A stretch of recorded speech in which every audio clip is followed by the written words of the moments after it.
Le dernier week-end, nous avons entendu beaucoup de belles choses. Il y a une sœur qui avait appelé aujourd'hui encore et qui disait, Frère Franck, j'étais dans les réunions et je repartais avec toutes les cassettes. Mais c'était les prédications les plus merveilleuses, les réunions les plus merveilleuses que nous avons vécues. Et c'était ces paroles. C'est possible que l'un, par une parole, est plus touché que l'autre. Ou bien que par une autre parole. Mais je crois que Dieu avait quelque chose à dire à chacun. Et nous étions reconnaissants et réjouis de cela, de ce que beaucoup étaient venus. C'était la première fois que j'ai dû mettre mon lit à la disposition. C'était la première fois, parce qu'on était tellement plein. Et j'étais aussi très heureux de cela. Et différemment, ça aurait été pas bien. Vous savez, nous sommes reconnaissants au Seigneur. Nous savons que rien ne vient de nous. Et Paul disait, ce que nous avons, qu'est-ce que nous avons que nous n'aurions pas reçu?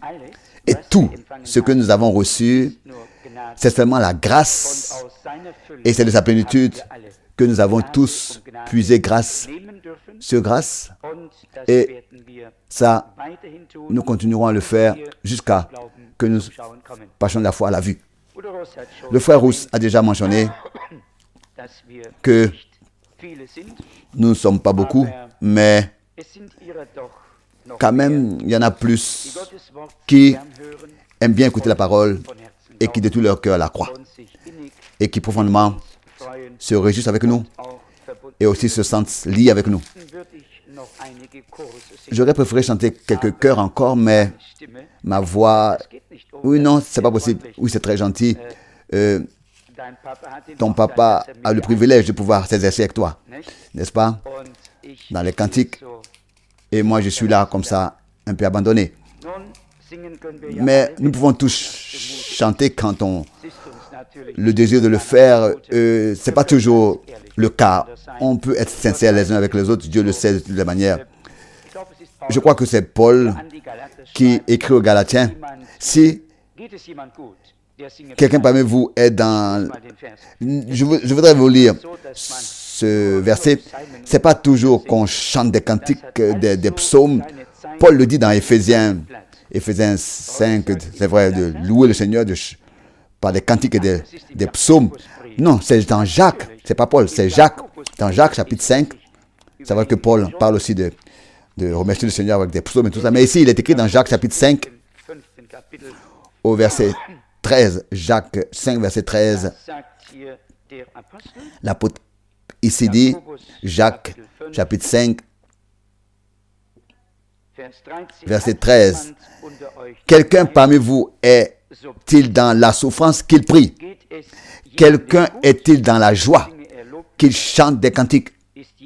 Quelqu'un parmi vous est-il malade qu'il appelle les anciens de l'Église et que les anciens prient pour lui en loignant d'huile au nom du Seigneur? Donc, ici il est dit, si quelqu'un parmi vous est dans la souffrance, qu'il prie. Quelqu'un est-il dans la joie, qu'il chante des cantiques de louange? Et si quelqu'un est malade, qu'il appelle les anciens de l'Église. Donc,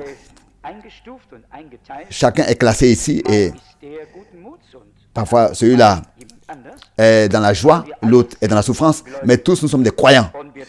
Et nous remercions Dieu pour sa grâce, que ce soit que nous prions, ou bien que nous chantons, ou bien que nous soyons tristes ou bien joyeux. Cela ne change absolument rien à le fait que nous soyons des enfants de Dieu. Et c'est ce qui est merveilleux. J'ai encore devant moi la prédication de Frère Branham. La prochaine prédication sera les âmes en prison. Et Dieu voulant, le premier week-end du mois, nous allons la traiter. L'observer, mais dans cette prédication poussée à bout, nous allons encore lire quelque chose. J'ai pensé au prophète Élie en lisant cette brochure et j'ai constaté quelque chose. En fait, je devais penser à cette chose dans 1 Roi chapitre 18. Dans 1 Roi, chapitre 18, verset 42, il est écrit ici. Akab monta pour manger et pour boire, mais Élie monta au sommet du Carmel et se penchant contre terre, il mit son visage entre ses genoux.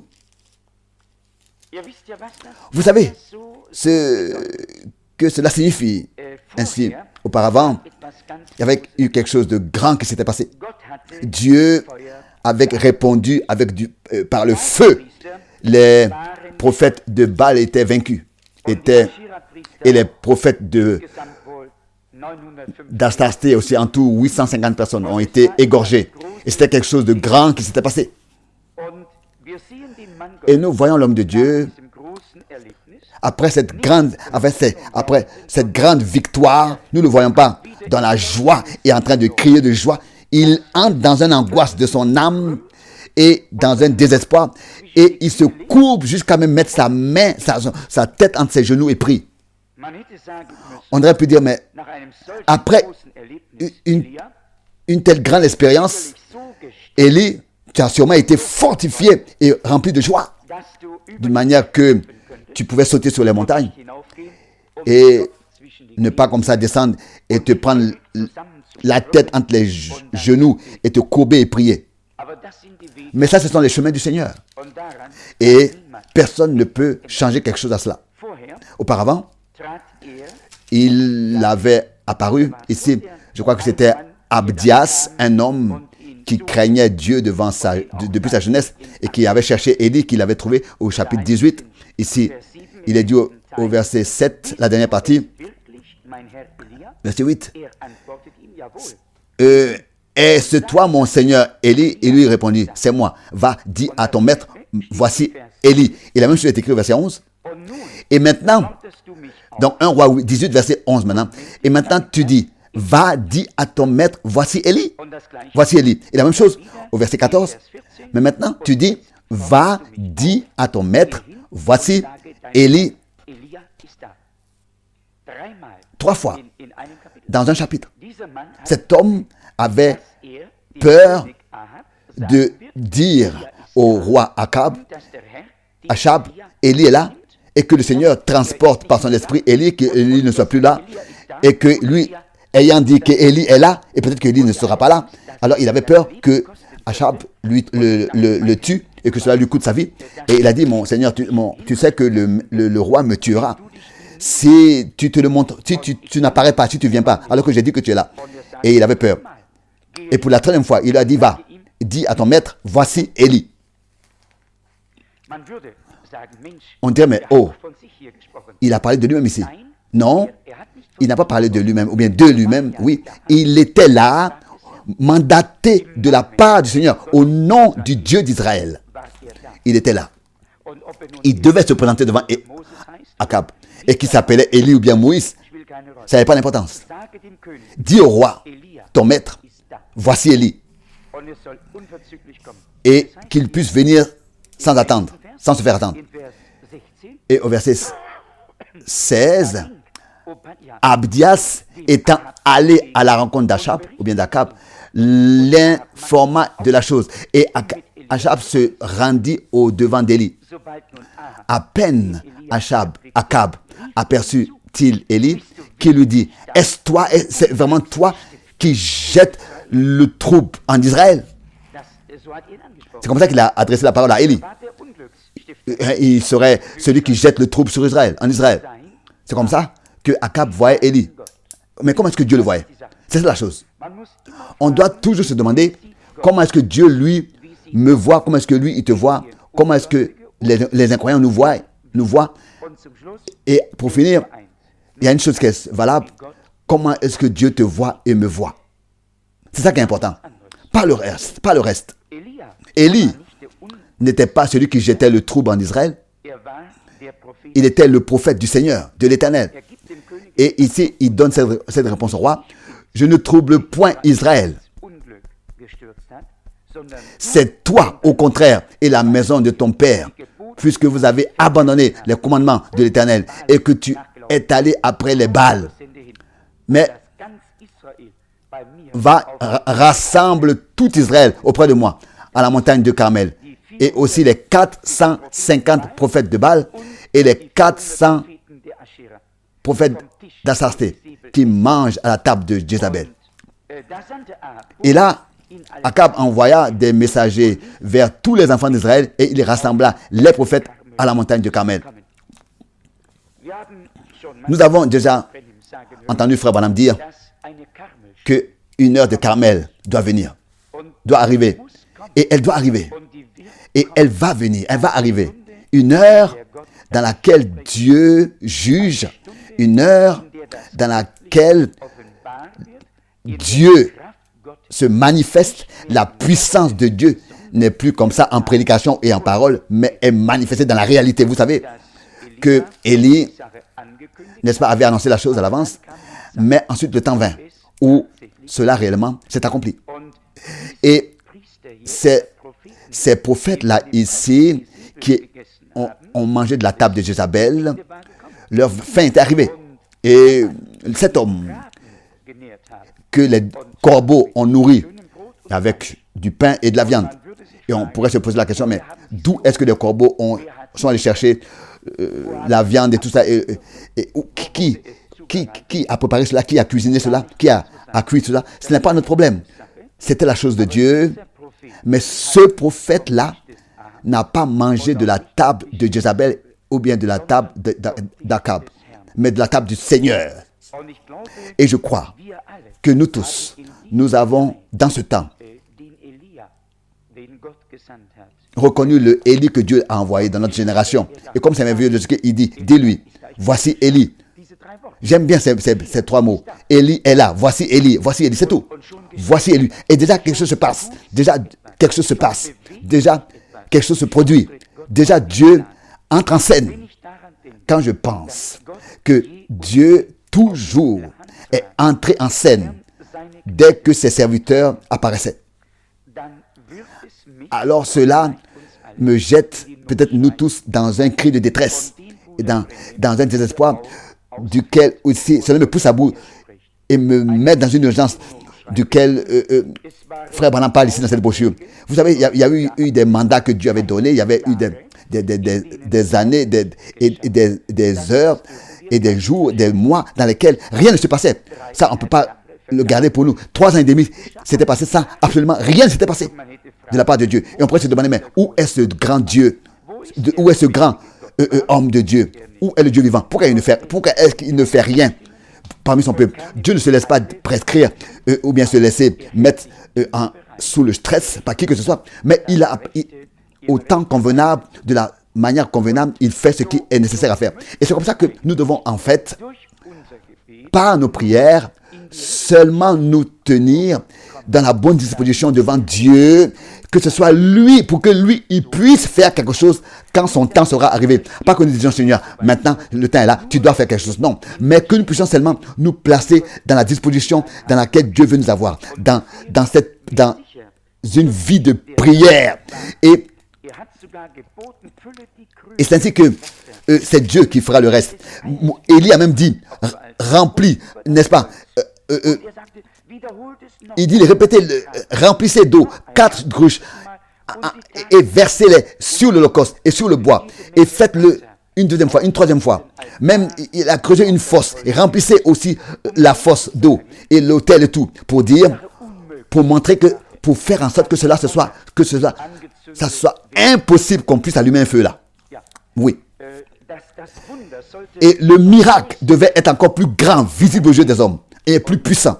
Et c'est peut-être raison que Élie a dit versez assez d'eau. Ils ont rempli une fois, ils ont dit encore une fois.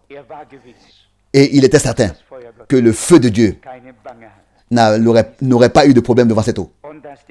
Et que le Dieu Tout-Puissant qui avait décidé de le faire, et les prophètes, n'est-ce pas, voyaient.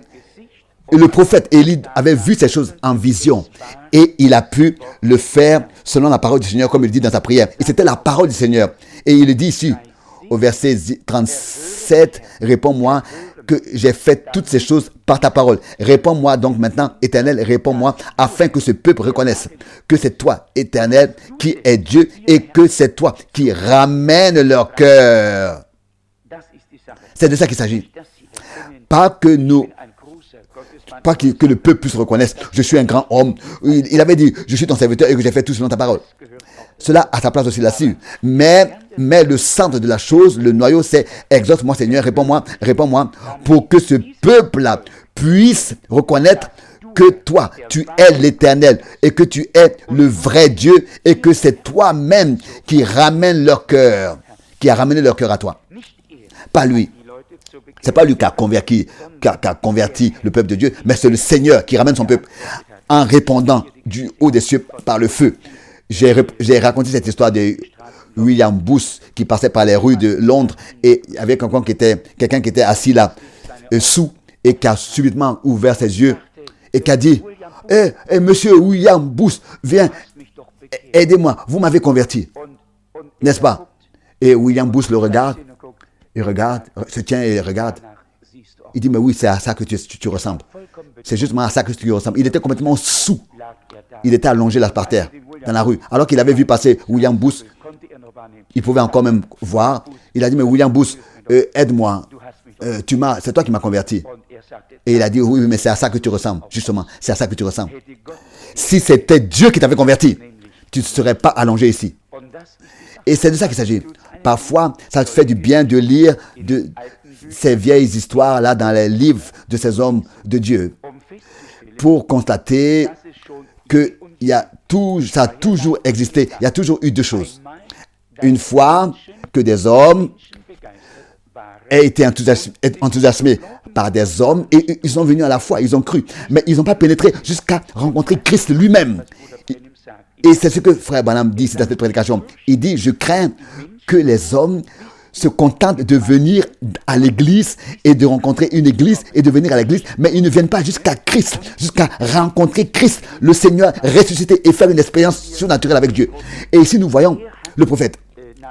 Il a agi, il a fait toutes ces choses par la parole du Seigneur. Et ce qui me touche, c'est que après toutes ces grandes expériences du chapitre 18, Élie est de nouveau dans une angoisse de son âme, un désespoir, et il prend sa tête entre ses genoux, il se courbe complètement et prie. Et nous savons qu'il envoie son serviteur pour qu'il puisse regarder est-ce que la pluie déjà vient. Il avait déjà entendu le bruit de la pluie, nous l'avons entendu, alors que la pluie n'était même pas encore là, alors qu'il n'y avait même pas sur le ciel, au ciel, de nuages, le ciel était bleu. Il dit, va, moi j'entends et mange et bois, car il se fait un bruit qui annonce la pluie. C'était réel pour lui. Il dit qu'il entend le bruit de la pluie. Il n'y a même pas de nuage. Le nuage est bleu, le ciel est bleu. Il n'y a même pas une goutte d'eau. Et il dit, moi j'entends déjà le bruit de la pluie. Et ensuite il est dit, Achab monta pour manger et pour boire, mais Élie monta au sommet du Carmel et se penchant contre terre, il mit son visage entre ses genoux. Le verset 42. Ensuite, il ordonna à son serviteur, monte, regarde du côté de la mer.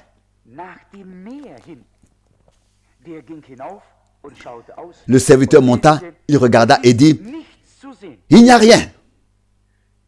Élie dit, Élie, lui, il avait déjà entendu qu'il pleut puissamment. Il entend déjà le bruit. Et l'homme revient et il dit, il n'y a rien à voir. Or, Élie avait déjà entendu la pluie. Mais Élie avait déjà entendu, mais lui n'a pas vu. Élie a entendu sans voir. Et il a dit, retourne. Et ainsi 7 fois. Nous aurions tous abandonné, n'est-ce pas? Et dit, mais moi j'entends la pluie, il pleut puissamment. Et il ouvre ses yeux. Et il dit, mais va, tout est clair, il n'y a pas de pluie, il n'y a rien. Et subitement, après la 7e fois, le nombre 7, c'est un nombre merveilleux. Le 7e jour, Dieu acheva son œuvre et s'est reposé. Je suis tellement heureux de ce que c'est le 7e jour qui ne s'est pas seulement reposé, mais qu'il a achevé son œuvre avant de se reposer. Il a achevé son œuvre le 7e jour. Ensuite, c'est après avoir achevé qu'il s'est reposé. Et ici, il est dit, Et il n'y eut une forte pluie. Et un peu d'instant, le ciel s'obscurcit par les nuages. Et le vent s'établit. Et il y eut une forte pluie. Achab monta sur son char et partit pour Israël. Et la main de l'Éternel fut sur Élie, qui se saignit les reins et courut devant Achab jusqu'à l'entrée de Israël. Élie pouvait courir plus vite que les chevaux d'Achab. Nous savons que les chevaux savent bien marcher et courir. Mais là, quelqu'un dirait, mais quelle folie ici. Cet homme ici se ceint les reins et court devant Achab jusqu'à l'entrée de Israël. Devant Achab. Vous savez, ce qui est une folie pour les hommes, devant les hommes, est précieux aux yeux de Dieu. Cela a plu à Dieu. Par la folie de la prédication de sauver ceux qui croient à la prédication. C'est ainsi que c'est écrit. Par la folie de la prédication. C'est ainsi que Paul, par l'Esprit, l'a dit. Et si nous considérons et exposons la grande sagesse de Dieu, elle est une folie pour les hommes. Et si nous exposions la grande sagesse des hommes, ce serait aux yeux de Dieu une folie. Il a même parlé de la folie de Dieu, alors qu'il n'y a pas de folie en lui. Mais c'est écrit folie de Dieu. La folie de Dieu est plus sage que la sagesse des hommes. Mais Dieu n'a pas de folie. C'est ainsi que nous voyons que Dieu a son chemin. Et encore, il y a une pensée, une parole qui m'est venue là-dessus. Le frère Rousse a lu le psaume 135 et moi j'ai lu le psaume 130. Lui, il a lu le psaume 135. Et dans le psaume 130, il est écrit ici, 130 verset 1. Du fond de l'abîme, de la profondeur, je t'invoque, ô Éternel. Je crie à toi en allemand. Seigneur, écoute ma voix. Que tes oreilles soient attentives à la voix de mes supplications.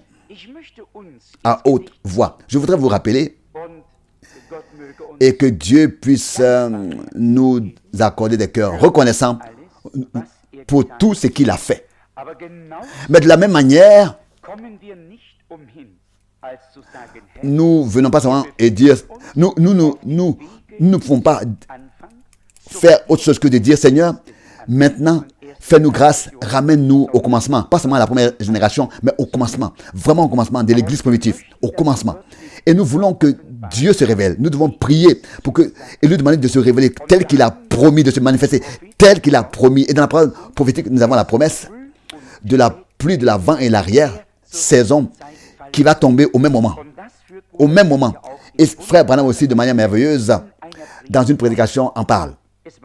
C'était ainsi que la pluie de l'avant-saison tombait au printemps pendant l'ensemencement et la pluie de l'arrière-saison pendant le temps de la récolte. Mais il est promis que la pluie de l'avant et de l'arrière-saison tombera au même moment. Et le prophète Élie dit, mais j'entends déjà le bruit d'une pluie forte. Va et regarde. Et je ne sais pas, est-ce que c'était Géhazi, qui que ce soit, en tout cas ici, il parlait du serviteur. Et il est revenu et il a dit, je ne vois rien, il n'y a rien. Élie était un prophète. Il voyait déjà, ou bien entendait déjà, ce que le Seigneur lui avait promis au premier verset du chapitre 18. Et pour lui, c'était comme cela était déjà accompli. Car Dieu avait dit, je ferai pleuvoir, je ferai tomber de la pluie sur la face du sol. Et pour lui, il entendait déjà réellement le bruit d'une pluie forte qui tombait déjà. Et il dit à son serviteur, va et regarde. Et l'homme va, il ne voit rien. Si aujourd'hui, nous écoutons la parole de Dieu, alors nous devons pouvoir dire que nous entendons déjà le bruit puissant de la pluie. Ça, nous pouvons dans la plénitude de la foi le dire, parce que c'est Dieu qui l'a promis. Si c'était seulement notre souhait ou bien notre imagination que nous voulons voir accompli, car le Seigneur avait dit, va, présente-toi devant Achab et je ferai tomber de la pluie. Donc il s'était présenté à Achab et pour lui, maintenant le temps était arrivé où Dieu fait tomber la pluie. Et c'était une promesse divine. Et nous avons aussi dans notre temps écouté cette promesse promise, cette promesse divine. Et Dieu ne parle pas à nos oreilles, mais sa parole a pénétré jusqu'à dans notre cœur. Et nous la croyons de tout notre cœur, tel que le Seigneur l'a prononcé. Et si nous pouvons dire, comme dans le psaume 130, de la profondeur de mon cœur, de l'abîme, Seigneur, je crie à toi. Alors nous devons vraiment venir devant la face de Dieu. Et parfois je pense à cela. Les gens sont chargés, sont affligés, sont venus au Seigneur. Le Seigneur les a aidés tous. Ça n'a pas d'importance dans quel état ils venaient.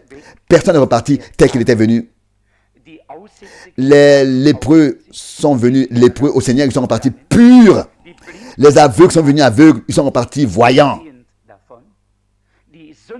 Les pécheurs sont venus chargés de péché, ils sont repartis libres, pardonnés. Quoi que... Vous pouvez lire les 4 évangiles. Ce n'est pas seulement qu'ils ont été exposés pour que nous puissions les lire, mais pour que nous puissions comprendre ce que accompagne la prédication de l'évangile. La puissance de Dieu doit être manifestée là où l'évangile de Jésus-Christ est prêché et que les mêmes résultats tels qu'ils étaient manifestés autrefois quand l'évangile était prêché, les mêmes résultats doivent se manifester. Aujourd'hui, il n'y a pas de chemin à éviter cela. Et ces choses-là, je vous dis, me jettent dans une angoisse, dans un désespoir. Moi et nous tous en fait, dans une urgence, dans une détresse, et nous disons Seigneur, 1000 fois, comme une fois, nous avons entendu que tu es le même hier, aujourd'hui et éternellement, et qu'en toi, il n'y a pas d'ombre de changement. Et 1000 fois, nous l'avons cru.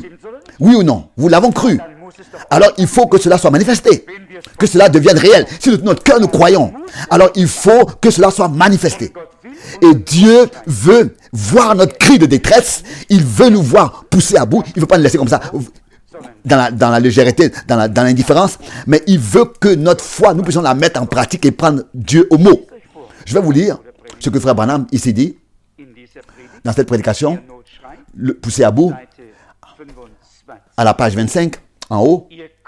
Vous ne pouvez pas entrer dans cette détresse si ce n'est que Dieu vous ait parlé.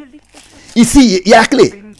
Si Dieu ne nous a pas parlé, ne nous avait pas parlé, nous continuerons à aller dans la légèreté, dans l'indifférence. Nous continuerons à chanter des cantiques, à nous satisfaire d'aller à l'église et à louer et à exalter le Seigneur. Ici, il y a une phrase qui nous touche à tous. Vous ne pouvez pas entrer dans cette urgence, dans cette détresse, si ce n'est que Dieu ait parlé avec vous. Et j'ose dire que Dieu nous a parlé. Et que celui qui est ici et à qui Dieu n'a pas encore parlé avec lui, qui puisse lever sa main, qui puisse ouvrir son cœur. Si pendant que tu viens à la réunion, Dieu ne parle pas avec toi, lève ta main. Car nous savons que Dieu parle et qu'il nous a parlé parce qu'il nous a parlé par sa parole révélée. Et parce qu'il nous a révélé sa parole, nous sommes jetés dans cette détresse, dans cette urgence, sans que nous le savions. Dieu lui conduit les choses ainsi que nous sommes jetés dans cette détresse. Mais nous ne restons pas dans cette détresse. Mais nous sortons de cette détresse. Et c'est ce qui est merveilleux avec Dieu. Avec les hommes, c'est différent. Les hommes nous jettent. Ils ont jeté un Joseph dans le puits, ils l'ont laissé dans le puits. Il y a des serviteurs qui sont passés et qui ont, n'est-ce pas, avec une caravane et ils ont fait sortir Joseph. Mais avec Dieu, c'est différent. Il permet une détresse, mais il en trouve une issue.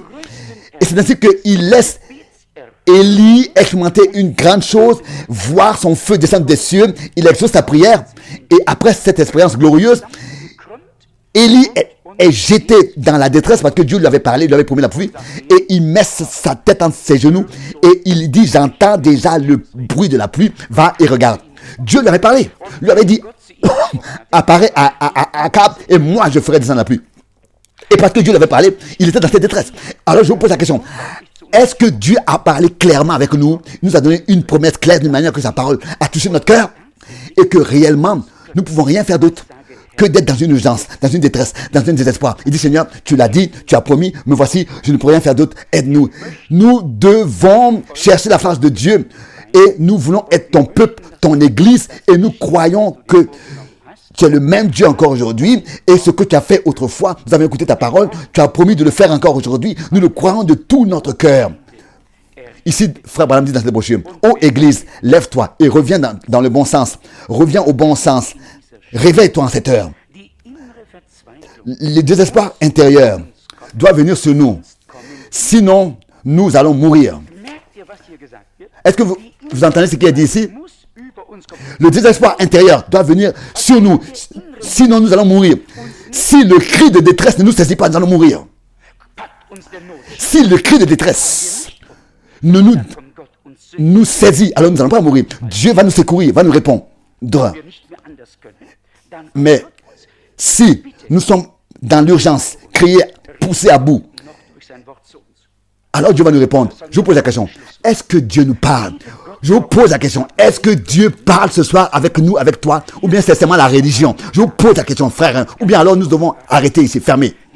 Est-ce que Dieu te révèle sa parole? Alors il faut que la détresse intérieure te saisisse. Sinon tu vas mourir. Car de la part du Seigneur, quelque chose va arriver. Il a promis. Je sais que c'est ainsi dit le Seigneur.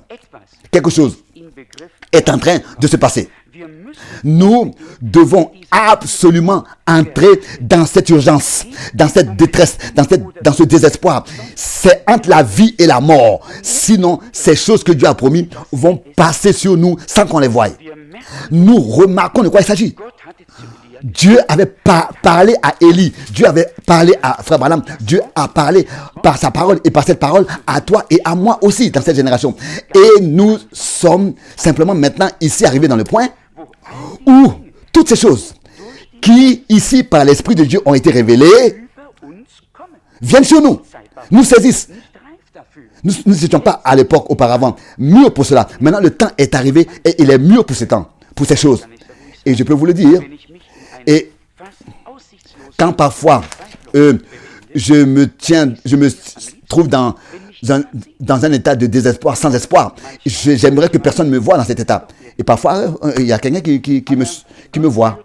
Mais Dieu nous fait entrer dans un état et nous fait sortir de cet état. À la prochaine page, il est dit, maintenant, la voici dans une grande affliction. Oui, ça concernant la Sunamite. Et je ne sais que faire, cette femme du temps d'Élysée. L'enfant est mort. Que puis-je faire, Seigneur? Sans doute, le Saint-Esprit a dû lui dire, si Dieu est en toi, alors va te coucher sur l'enfant. Alors, il cessa de s'agiter, mit ses mains sur les mains de l'enfant, son nez sur son nez, sa bouche sur sa bouche, et alors l'enfant éternua. Cette fois, la détresse était terminée. Il n'y avait plus d'urgence. L'enfant ressuscita parce que la détresse conduisit sa mère vers le prophète et que cette même détresse conduisit le prophète vers l'enfant. Et c'est le sentiment de cette situation critique qui fit que Dieu manifesta sa puissance. Ici, nous voyons trois choses.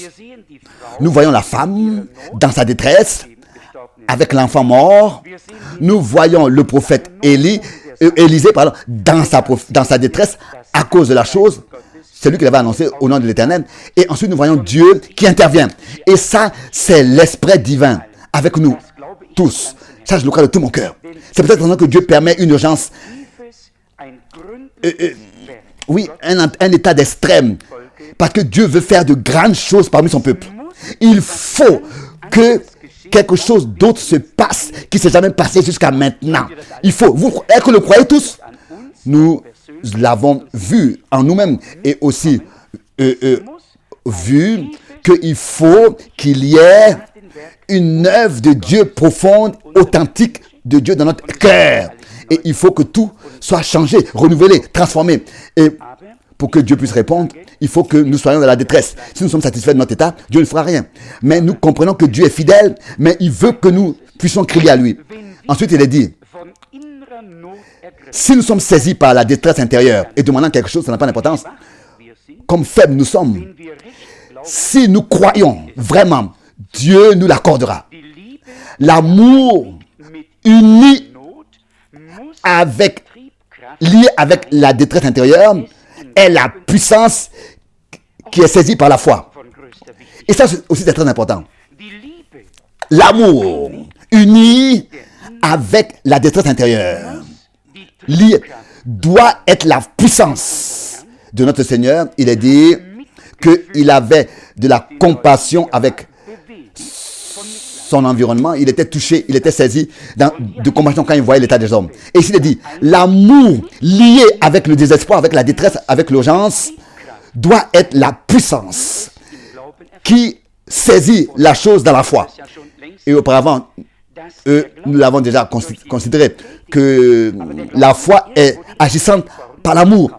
Mais il faut que la foi reçoive la puissance. Et ça, c'est justement la détresse qui produit la foi pour que nous puissions venir au Seigneur. Au Seigneur. Donc, je continue à la page 30. Que cela devienne pour vous une détresse. Dieu veut vous exaucer et va vous exaucer. Il va toujours écouter le cri de détresse de votre âme. C'est ce que j'essaie de vous dire. Dieu va toujours exaucer le cri de détresse de votre âme. Alors que le Seigneur Jésus-Christ lui-même était dans le plus grand champ de bataille de cette terre, de ce monde, il a prié à Gethsémane, saisi d'un désespoir, d'une profonde tristesse. Est-ce qu'il devait porter le péché du monde entier sur lui, ou bien alors rester avec ses disciples sur cette terre? Qu'est-ce qui devait se passer? Mais vous voyez, il a choisi de suivre le chemin de l'humilité. Comment il s'est humilié lui-même? Il a dit, pas ce que je veux, mais ce que tu veux. Il s'est humilié lui-même. Il s'est humilié lui-même. Il s'est abaissé sous la parole, la parole promise du Dieu du ciel. Regardez. Ensuite, il est allé plus loin. Quand il a continué à aller, alors nous aussi, à plus forte raison, nous devons aussi continuer à avancer. Car lui, il a continué à avancer. La Bible dit qu'il a prié de toute son âme. Bien-aimés frères et sœurs, il est notre exemple. Si Jésus, à Gethsémane, a prié et devait prier de toute son âme, à plus forte raison, nous, dans ce temps, nous devons prier avec le même sérieux et avec la même sincérité. Nous remarquons que cette prédication-là, après l'ouverture des sceaux, est une profondeur qui veut nous conduire dans la profondeur. Et il ne s'agit plus ici d'élever la voix et de prêcher ici à haute voix et d'annoncer des choses. Il s'agit que la parole de Dieu par le Saint-Esprit nous soit révélée à chacun individuellement et que nous reconnaissions par cela le temps dans lequel nous vivons et que nous soyons saisis par Dieu pour que la foi puisse être par amour, donc agissante, et que nous puissions arriver dans l'état où Dieu veut nous avoir. J'ai pas de difficulté à parler de cette prédication. Elle a bien sa place dans notre paysage. Alors il continue ici. Il est prêt. Dieu est prêt à nous guérir, etc. et à nous sauver et à nous délivrer. Mais nous devons entrer dans un cœur brisé, dans une détresse intérieure réelle, pour que Dieu puisse nous guérir. C'est vrai. De nos maladies. C'est vrai. Comment c'était avec Zachée? Il n'a pas simplement dit, oui, j'ai entendu. Il a crié, cet aveugle. Jésus, fils de David, aie pitié de moi.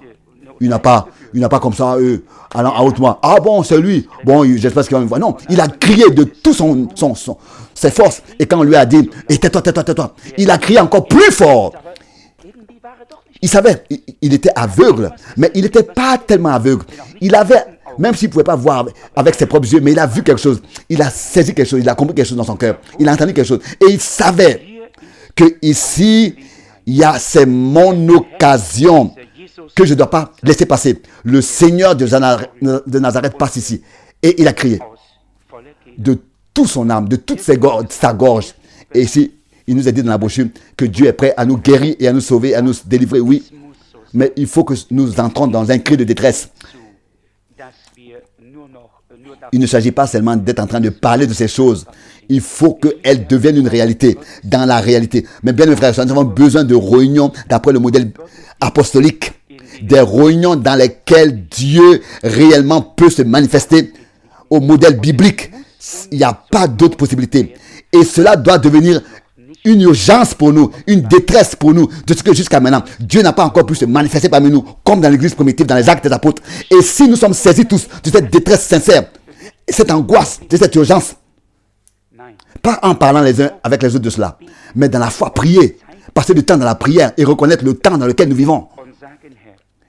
Et ne plus prendre les choses à la légère et dire, Seigneur, nous avons compris, tu nous as donné le privilège de ne pas seulement écouter ta parole, mais par ton esprit, la recevoir, révéler, qu'elle soit vivifiée et que nous puissions la croire. Nous écoutons déjà le bruit de la pluie puissante, une forte pluie, quoique nous ne la voyons pas encore. Mais nous entendons déjà le bruit. Et le même homme de Dieu qui avait entendu le bruit annonçant la pluie, a pris sa tête entre ses genoux, entre ses jambes, et il a crié au Seigneur dans sa détresse, car il savait que le Seigneur l'avait promis. Il a dit, Seigneur, exauce. Ici, sa prière n'est même pas écrite. C'est bien. La prière d'un désespéré, quelqu'un qui est dans l'angoisse, qui est dans l'urgence, c'est mieux que personne l'écoute et la lise. Ça aurait été mieux que parfois on ne m'écoute pas non plus prier. Mais Dieu, lui, il écoute tout. Job a dit, pèse les mots d'un désespoir. Ne pèse pas les mots des paroles d'un désespéré. Mais quand Dieu les pèse, qu'il puisse nous les peser avec grâce et miséricorde. Que Dieu nous bénisse, frères et sœurs. Je crois que le Élie est ici. Et alors que je lisais cela aujourd'hui, hier vers le soir, il dit ici 3 fois, dis à ton maître, voici Élie. Je dois penser à cette parole du Seigneur. Les disciples sont venus une fois au Seigneur et on dit les scribes pharisiens prétendent que Élie doit d'abord venir. Et le Seigneur a dit, oui, il viendra premièrement, mais il est déjà venu. Il a d'abord parlé de Jean-Baptiste et après du ministère d'Élie qui s'est accompli dans notre temps. Et il a dit, ils n'ont pas reconnu. Ils ont fait de lui ce qu'ils voulaient. Dis à ton maître, voici Élie. Et vous savez exactement qu'on peut aujourd'hui dire tout aux gens. On peut leur dire que frère Branham était un grand homme de Dieu. Ils vont tous dire oui, c'est vrai. Mais dites-leur une fois qu'il était le prophète promis, duquel il est écrit dans Malachie, qu'il viendrait avant le jour terrible et retable. Alors là, le four est allumé. Parce que là, ils sont défiés, n'est-ce pas, de croire. Alors là, ils sont obligés de croire. S'il est seulement un homme de Dieu, bon, il est un homme de Dieu, parmi plusieurs hommes de Dieu. Mais si il est un prophète promis dans la Bible, alors là, la chose est différente. Alors là, cela a une signification liée au dessein du salut. Et au moment là, à ce moment-là, c'est Dieu qui agit, c'est Dieu qui parle, c'est Dieu qui fait quelque chose. Et là, nous devons prêter l'oreille à cet homme. Et tous les grands évangélistes croient que Frère Branham était le plus grand homme de Dieu depuis les jours de Jésus-Christ. Vous pouvez leur demander, c'est écrit dans les livres. Mais aucun de ces grands évangélistes croit qu'il était le Élie qui devait venir avant le grand jour terrible et redoutable de l'Éternel. Nous sommes réellement assez naïfs pour croire la parole de Dieu. Et nous reconnaissons que le jour qui brûlera comme un four n'est plus loin.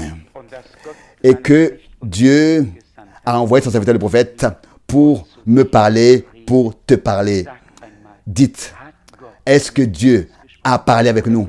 Frère Branham disait, si ce n'est que Dieu parle ou bien a parlé avec nous, sinon nous ne pourrons pas entrer dans cette urgence, dans ces cris de détresse. Sinon nous ne pourrons pas être poussés à bout.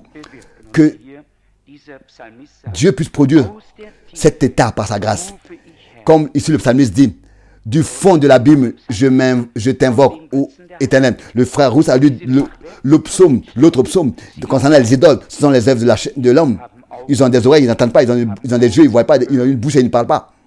Oui, 2 pieds, mais ne marchent pas. Mais ici, la comparaison est tirée entre les idoles que des hommes ont fait et entre le Dieu qui nous a fait.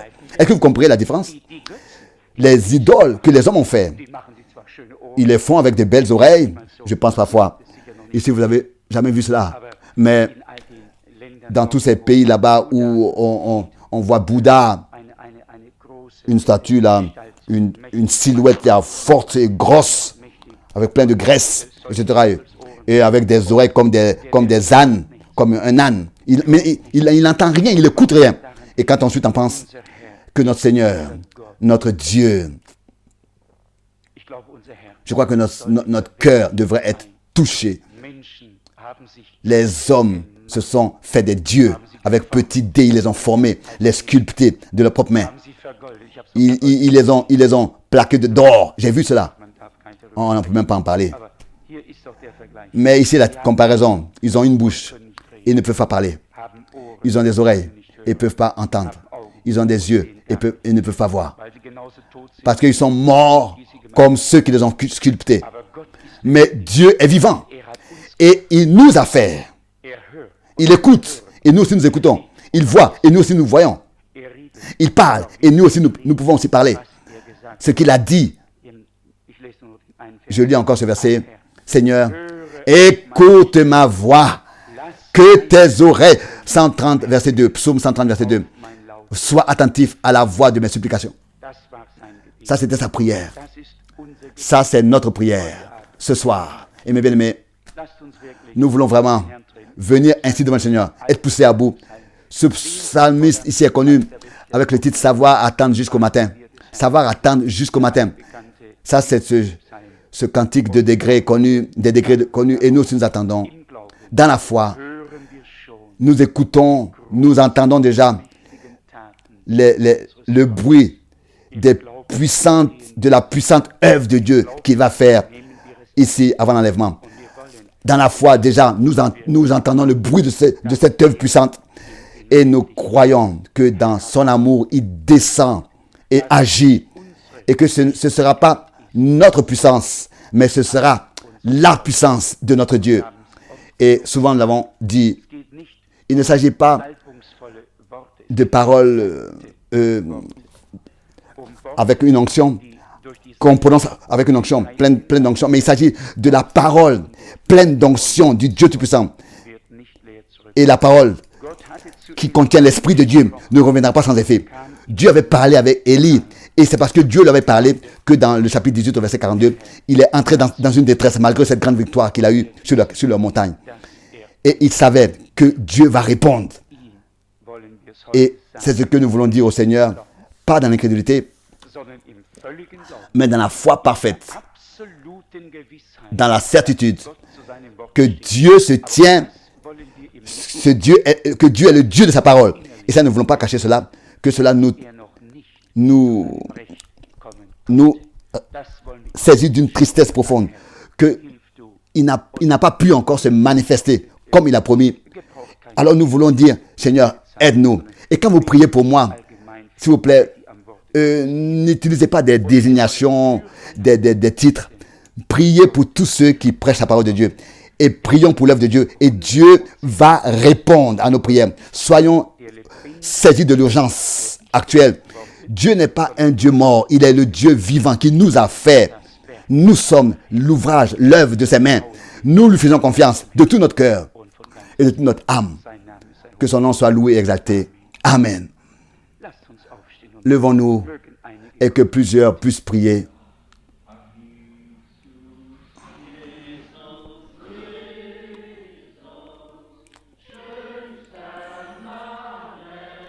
Jésus, Jésus, Jésus, le plus beau nom pour moi. Tu réponds à tu réponds à tous mes besoins et remplis mon cœur d'un soleil qui brille. Jésus, Jésus, Jésus. Tu accordes la paix et le repos. C'est peut-être la raison que mon âme loue et te dit un Alléluia. Et t'exprime un Alléluia. Père Céleste, de tout notre cœur, nous te remercions ensemble pour ta sainte et précieuse parole. Nous te remercions de ce que nous sommes arrivés dans cette heure dans laquelle nous voulons élever le cri de détresse de notre âme à toi. Nous te remercions pour toutes les bénédictions dans les années passées. Mais maintenant, il faut que la pluie tombe. Et avant la pluie, le cri de détresse a saisi ton serviteur. Oh Dieu, tu as donné la promesse et tu l'accompliras en tous ceux qui la croient. Alléluia. À ton merveilleux nom, Seigneur, tu nous as parlé et nous en sommes très reconnaissants. Tu produiras tout le reste en nous et par nous. Tu accompliras ta parole. Loué soit ton Saint-Nom. Amen. Restons un peu recueillis. Peut-être que Dieu a parlé à quelqu'un qui n'a pas encore consacré sa vie au Seigneur. Que cela soit l'heure où nous avons la possibilité de le faire. Nous ne voulons pas laisser passer l'occasion. Nous ne savons pas combien de temps encore est-ce que Dieu appellera et avertira et parlera. Aujourd'hui, il a parlé. Aujourd'hui, si vous entendez sa voix, n'endurcissez pas vos cœurs pendant que tous, nous sommes en train de courber les têtes et de fermer les yeux. Je voudrais demander, est-ce que quelqu'un est ici pour lequel nous devons encore prier? Alors levez rapidement les mains et rabaissez-les. Que Dieu te bénisse, que Dieu te bénisse, sœur. Que Dieu te bénisse. Que Dieu te bénisse. Gloire à Dieu. Loué soit le Seigneur. Prions, Père Céleste. Tu as vu les mains et aussi les cœurs.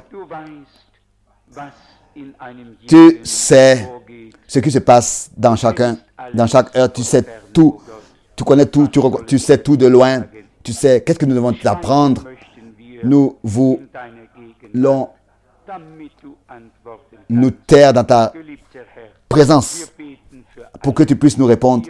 Seigneur, nous te prions pour tous ceux qui ont levé leurs mains. Détends ton bras.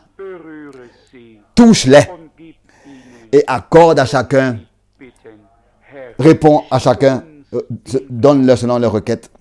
Accorde la foi qui, Seigneur, produit le miracle, qui est actionné par l'amour, Seigneur, comme c'est écrit. Oh Seigneur, que ton merveilleux nom et ton saint nom soient élevés. Amen.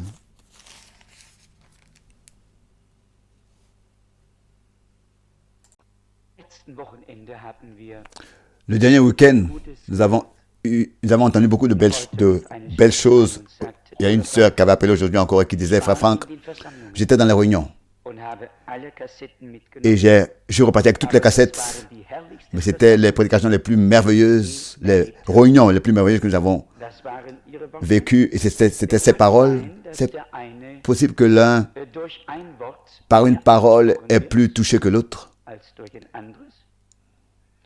ou bien que par une autre parole, mais je crois que Dieu avait quelque chose à dire à chacun, et nous étions reconnaissants et réjouis de cela, de ce que beaucoup étaient venus. C'était la première fois que